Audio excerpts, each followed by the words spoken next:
Once upon a time, there lived a young girl called Cinderella. Cinderella's mom had died, and so her father had married another woman who had two daughters.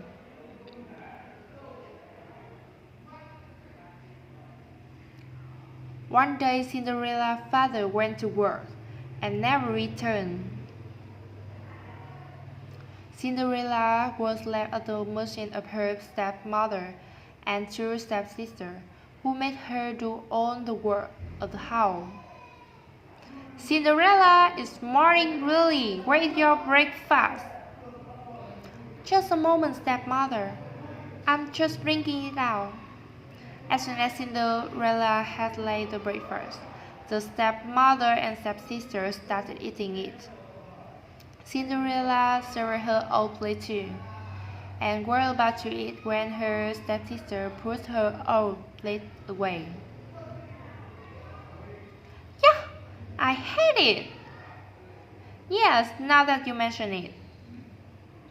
It's really horrible. Mother, do something!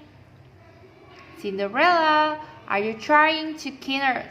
What kind of food is this? But stepmother, I have made it the way I always make it.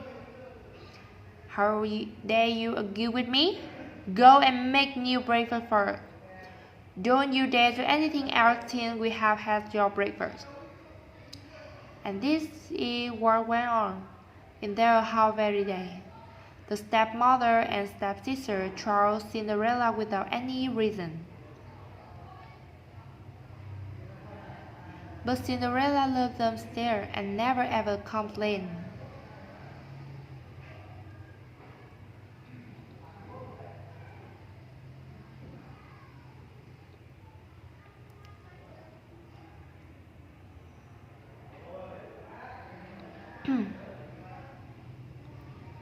One day an announcement was made in the village. Let everybody know! There will be a royal ball at the palace tomorrow night, and the king's son, Prince Charming, will marry a maiden from amongst the guests. Everybody from the village is invited. The whole village were excited. Even Cinderella's stepmom and stepsister couldn't stop thinking about it in the house. And that is how Cinderella found out about the ball. The royal ball, Princess Charming. The whole village is invited. I will finish my work quickly so we can all go together. Won't it be just woman? You? You said anything about you going? You will stay here and polish your shoes till you can see your face in them.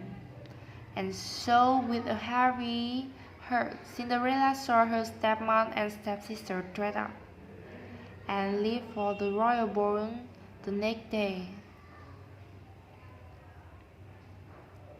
Once they had left, he cried bitterly. Suddenly, her room lit up, and Cinderella saw the most beautiful fairy he could imagine.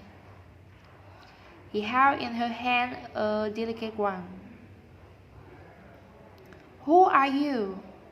Get up, child. I'm your very good mother. I'm here to get you to the royal ball. Really? I never knew I had a very good mom. But how will I get to the ball? I don't have anything to wear. You don't worry about that, my child.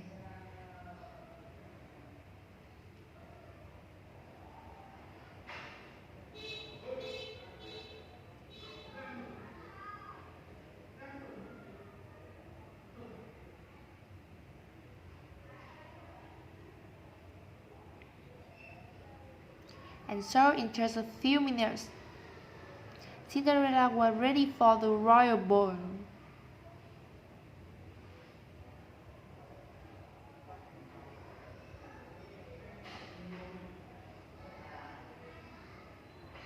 as he thanked her very good mom and got aboard the chariot.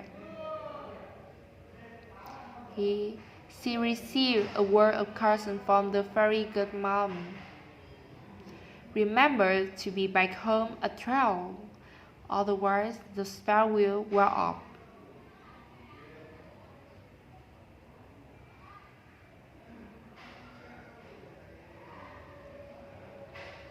Soon Cinderella arrived at the place.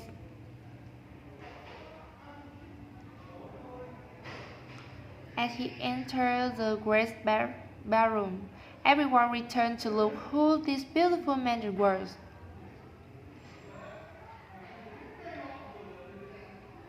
Nobody could recognize her.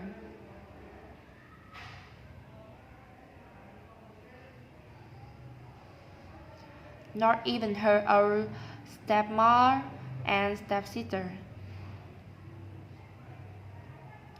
Prince Charming walked to her. May I have this dance with you? Yes, my highness. And so Cinderella and Prince Charming danced together through the evening.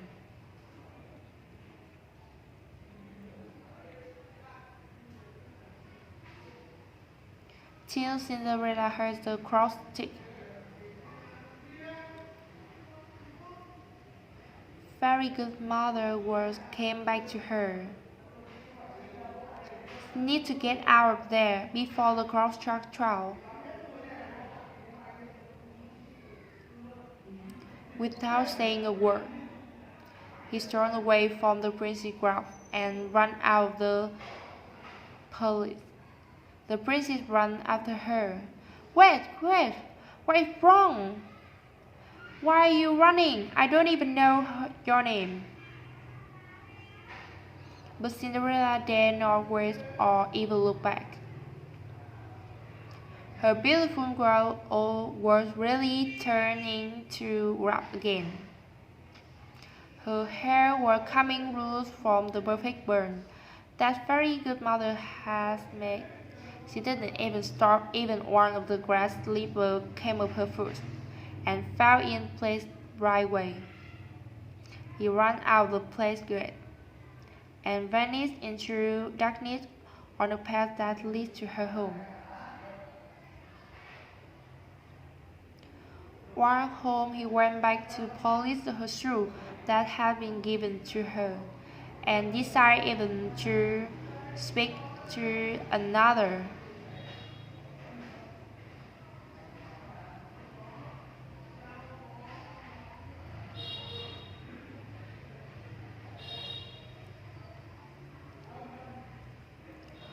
A few days later, two men from the police showed up at their door.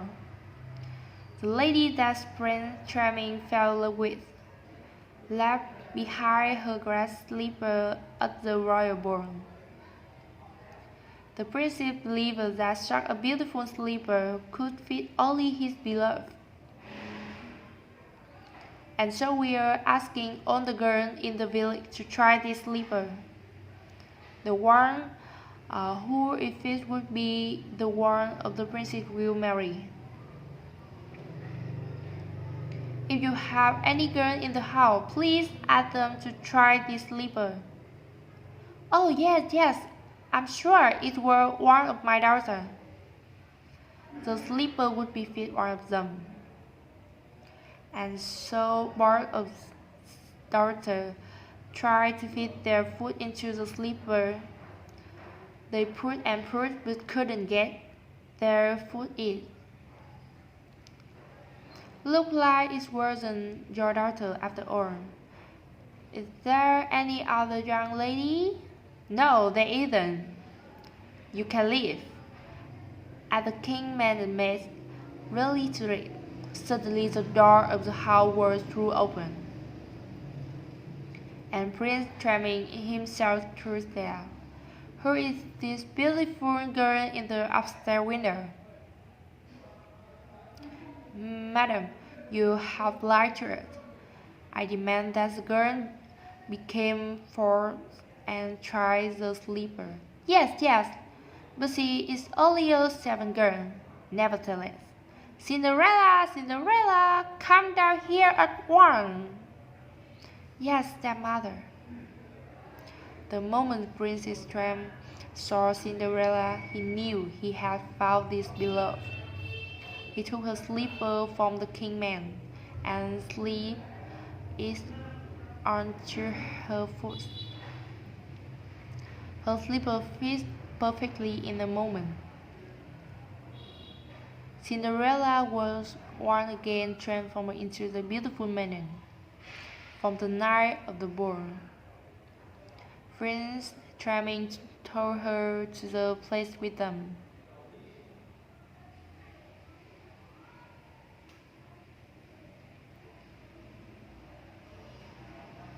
He ordered that the stepmother and stepsister be punished for lying to the kind man and treat Cinderella so badly and rudely. But being the kind-hearted person that he was, Cinderella asked for them to be forgiven. The princess fell in love with her even more for her generosity. And they lived happily ever after.